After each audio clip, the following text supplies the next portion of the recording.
music to be making. Wake up.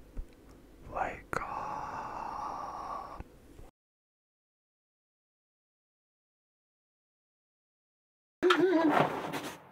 Oh, good. You're finally awake. What the hell's wrong with you?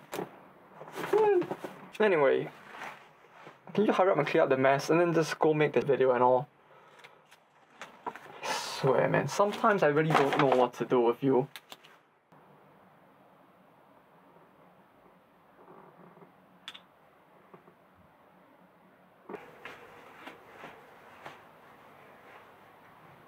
Right, so as I mentioned in the previous video, Doujin music is the Japanese equivalent of indie music, with the word Doujin being from the kanji for do, which is same, and jin as in human, which is meant to imply that these artists, while they are way more talented than someone like me, are technically supposed to be like us, the same type of people rather than a faceless corp that's making whatever they are making. And as a result of this, it tends to be a more generic term for anything that is made not by a corporation but by someone who is of a peasant status, I guess, like you and me. And this is all true for the Doujin music scene as well. Although while the term indie music is also being thrown around more and more nowadays, it is still something that is not used as much, especially depending on what genre or subcultures the Doujin music is in.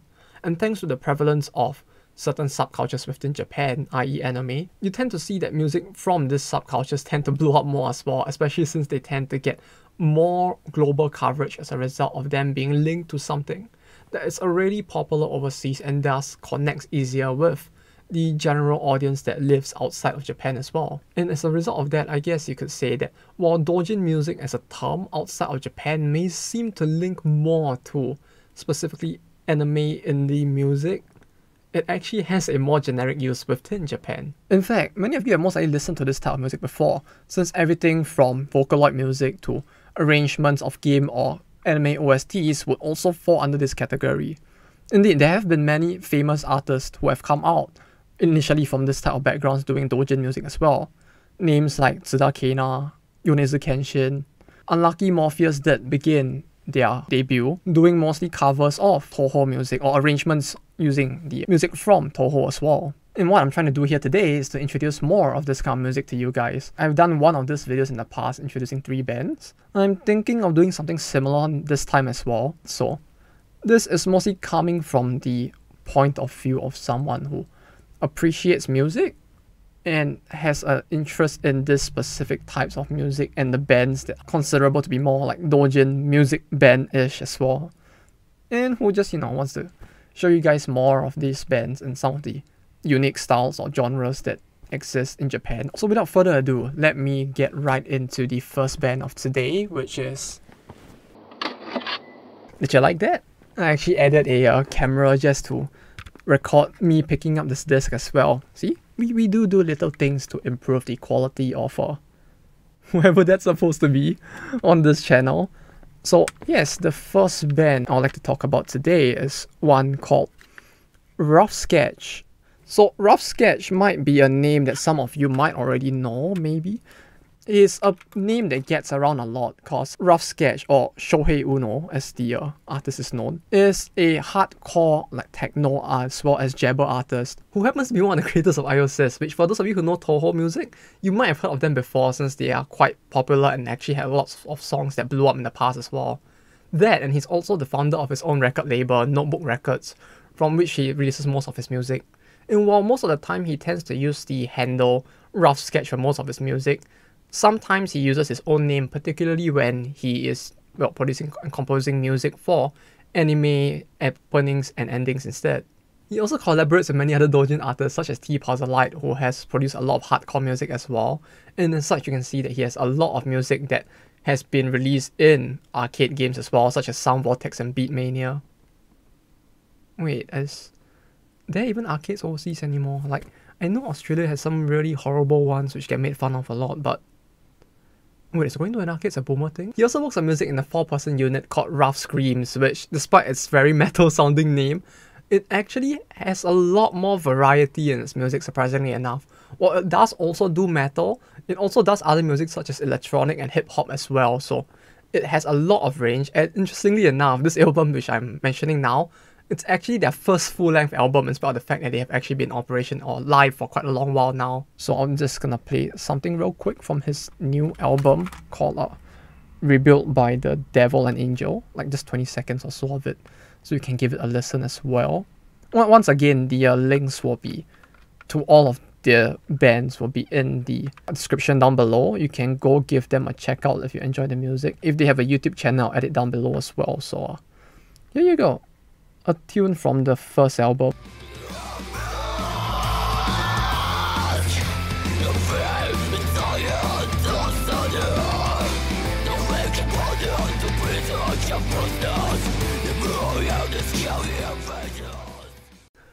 Very folk metalish, very different from what he usually produces, which I'm sure you boomers who have been to arcades and played rhythm games before would probably have noticed.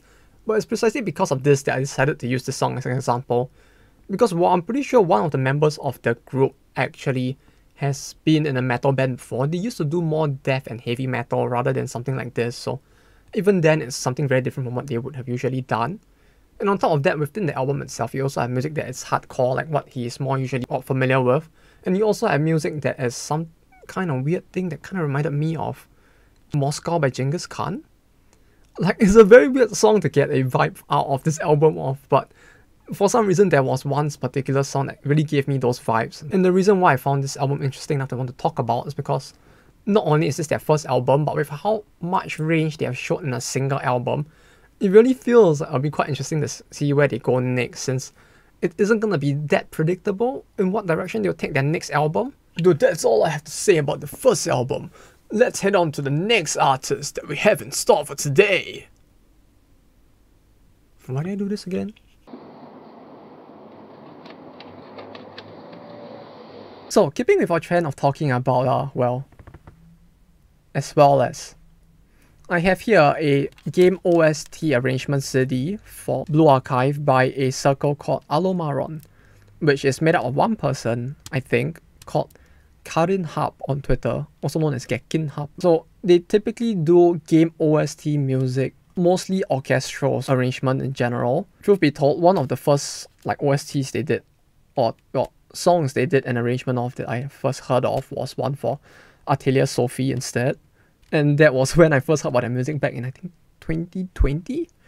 And I kind of followed their music since then. Recently, they've been doing a lot of Blue Archive stuff. I think they have done 2 albums. This is the second one I'm holding here. And they do a lot of videos as well on YouTube of them playing this music in VR chat using, I think, a Blue Archive character model. So that's a thing that they have been doing recently, which was kind of interesting. I mean, it's certainly a way to get their music out, just performing it on VR chat instead. So what initially drew me to their music was the fact that they managed to do quite interesting covers of some of these OSTs, particularly the one from Sophie. It was initially a very energetic song with vocals, very heavy drums as well as guitars, which were more high-paced and energetic as well.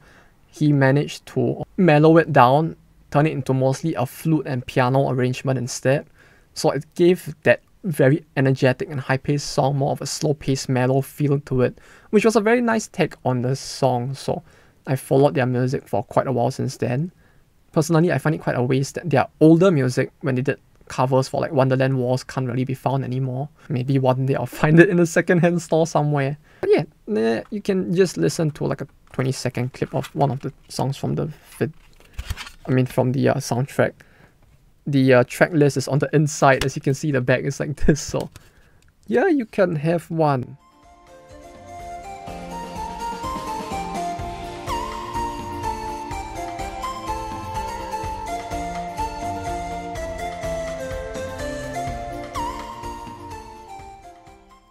So for those of you who have played the game, this might be quite a familiar tune. This is a Lovely Picnic, except it's a more instrumental cover. Most of the game's music is more electronic-ish in nature. So what they have done is that they have turned all of this into orchestral arrangement covers instead, which I found to be also pretty interesting, a lot like most of what they usually do. So do give them a check out. I believe considering the earliest I've seen of their music is from 2019, and that was their Wonderland Wars arrangement CD number 7, I think. So if we assume a pace of like 1 CD per year, which I guess is a fair estimate when you consider like most of these Doujin music circles, they would at least have been around since maybe 2012 as well. A bit of an old circle, but one that really feels surprisingly not very well known, I guess, at least to me. They have a YouTube channel where they upload the videos of them doing the VR chat live thing, so if you're interested, I'll put it in the link down below as well. Do give both the music a listen and maybe a purchase if you manage to acquire it. So the third band I want to talk about today is one called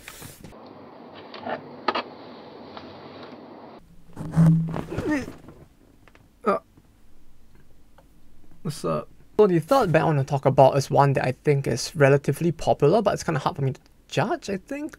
And it's Ariabl'eyeS. I believe they are kind of popular, but it's kind of hard for me to tell because while they do have a YouTube channel and that YouTube channel has 15,000 subs, their most popular song isn't even uploaded on their channel, but by some re-uploader who re-uploads Doujin music. And that video has 3.5 million views, so I don't know if it's just that their own channel doesn't get traction, but the songs are popular or something is going on. But suffice to say, it seems like people have heard of their music before, so not too much is known about the band themselves outside of their music. Maybe that's for the best, maybe they don't want people knowing too much about their private lives, and that's fine. Anyway, when it comes to the band itself, the band was formed in 2011, a Doujin band formed by the three currently still active members, Luna, Rena, and Lizzie. As for the music that they produce, it's somewhere along the lines of being in between some levels of symphonic power metal as well as the gothic music I talked about before, which is not the emo, whatever edgy gothic music you have in the Americas. I don't remember what they sound like anymore. The thing in South Park, something like that. It's not that. It is more what the Japanese consider to be gothic music instead, so it ends up being a completely different genre. Like, Japanese gothic music tends to be more baroque, more grandiose and orchestral.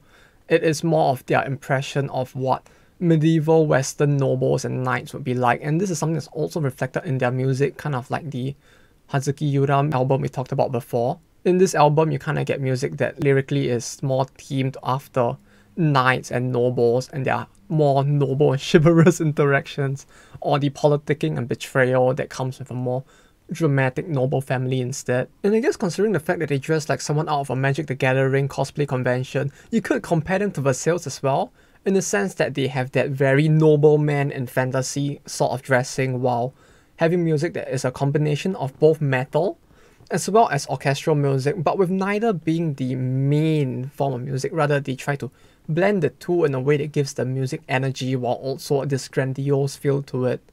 And with most of the music produced by Ariabl'eyeS, this tends to be the case as well. And like both bands do, the music in terms of the vocals tend to be a lot more controlled and balanced as well. You do not have them screaming to the high heavens with high-pitched shrieks or death growls like in metal, and you don't really have them going full opera like you might have typically with the orchestra accompanying it behind. Instead, they have something that is more mellow and in between. I think rather than me trying to explain it again, it might be better if I just show you by playing you this song that they have in their album.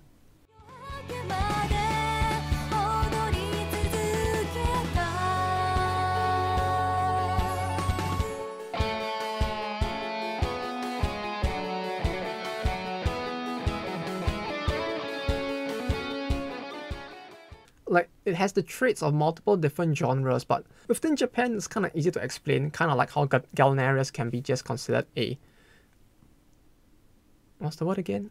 The genre names are so long that sometimes my brain just forgets, but neoclassical power metal band, stuff like this, where there is a term for it within Japan that isn't used outside as much because that specific style of that one genre is not very common as well outside of Japan. Perhaps I could just not be well versed enough, but this style of music is one that I find to be more common in Japan and very interesting, but tends to be a little more difficult to explain to people outside of Japan. Also with Ariabl'eyeS, one other thing I realized is that when it comes to the members of the group, well, it's mostly the three of them, they also do put on their website and more, like it's some kind of commercial or something for some kind of new product you use to wipe up the desk of Liquids, who I guess are mostly just the members who do the rest of the instrumentals for them, since I don't expect the composer to be doing all of that on their own. But yeah, that's pretty much all I have to say about their music. If you're interested in it, I'll put the links to their Twitter and YouTube channel down below.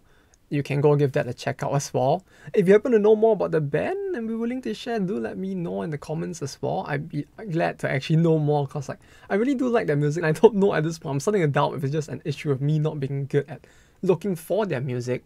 So if you happen to know anything and willing to share it, just let me know. Though yeah, that brings me to the end of the video itself as well.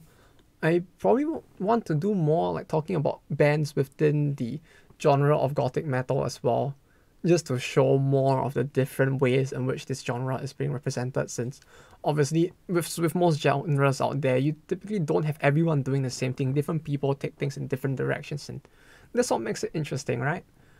And this kind of interesting splits from the norm on what makes a genre interesting. So if this genre is as uncommon as I think it is, at least, then it would be interesting to do more videos talking about them.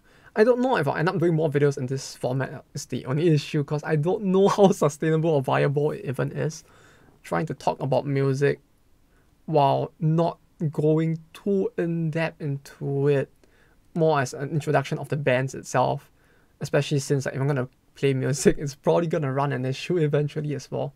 But if you're interested in this style of video, do let me know as well. Then maybe I could consider doing this as a short form of video as well, especially in between the longer ones, since it will make for a good break, since I know these ones would tend to typically be shorter. There, I did the video. Is this enough? Yeah, well done. It seems that you can really do something right sometimes at least. Right, so the only difference is that this time, since I'm going to do a second video, or rather this is the second video I've done that has been according to the thing that you want, you're going to do something for me this time, right? Oh? Because I actually need help with another video as well. I'd be glad if you could help out with that one. Yeah, but, yeah? Sweet. I suppose so. What's this about? Well, it just so happens that I bought some drinks from a certain convenience store in the past, and I kind of need someone to taste test them, and I do know that you tend to be a professional and stuff like this, right? Wait, you sure that hasn't expired yet? I actually don't know. Yeah, it's fine, you'll probably be okay. We'll give it a try, and the next time, you better be ready. But anyway guys, I'll be heading off now. I'll see you all in the next video, and until then, take care, and bye-bye.